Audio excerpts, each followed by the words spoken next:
xabsigani ku dayin maayo adna beenta dadi maysid runta waa lagugu diiday daabin baa lagu qolay waxaa jira dadku heelan xadhigaaga doonaynin oo rabo inaad adduunka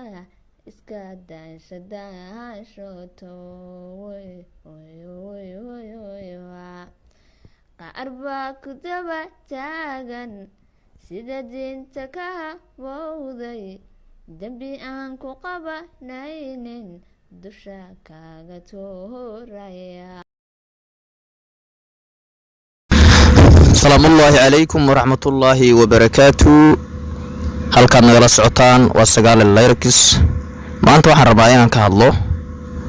barnaamij ku saabsan samafale cabdimaalig muuse coldoon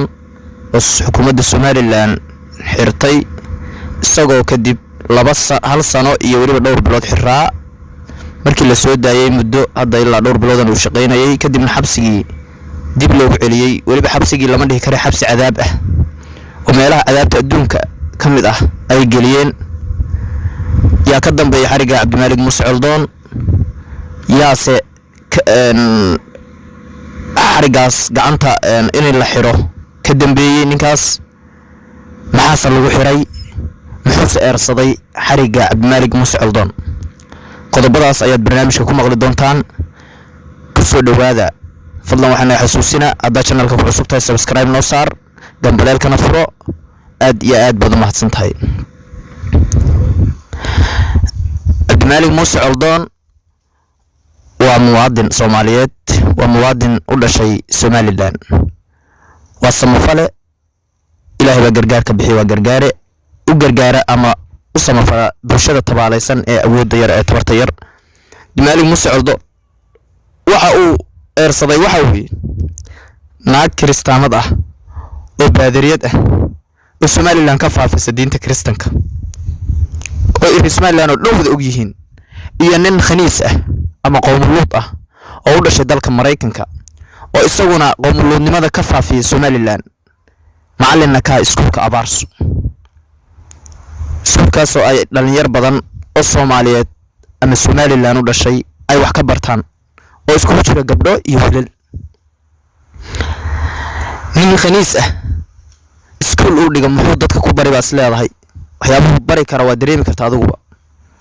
qof marka uu warayso dad wax barayo meesha uu ka bilaabay waa dhaqankiisa inuu dhaqankiisa dadka baro oo dhaqankiisa ka dhaadhiciyo u macaaneeyo.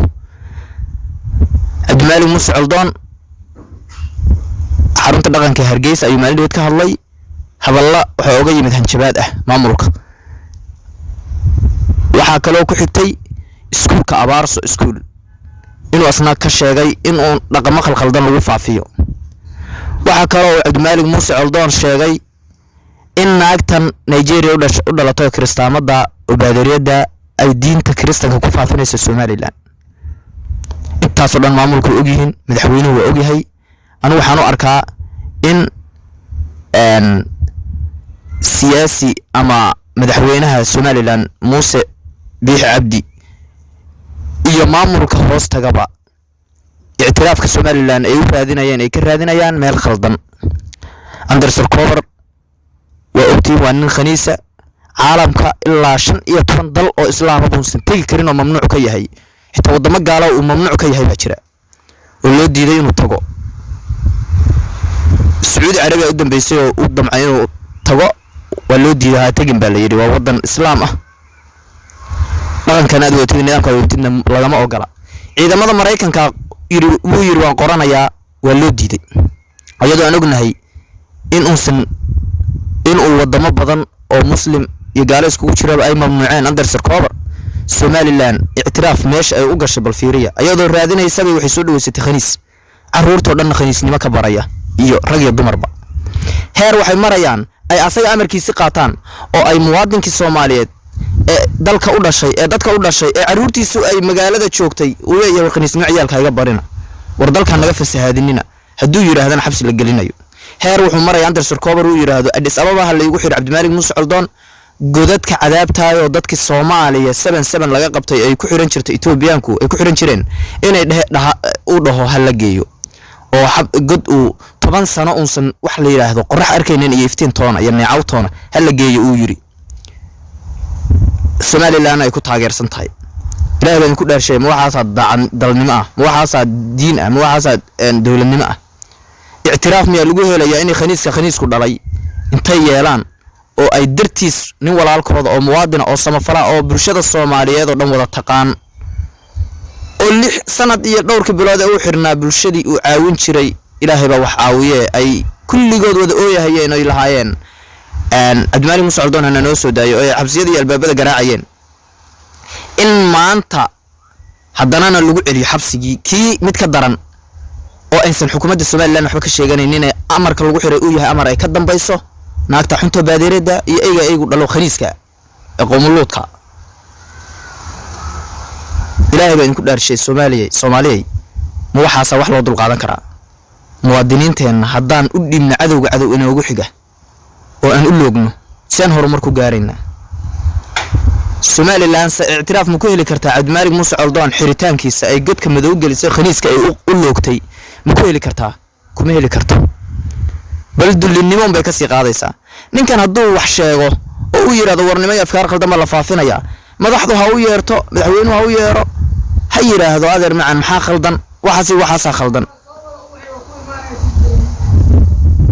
ha fiiriyo xubin waa nin islaam ah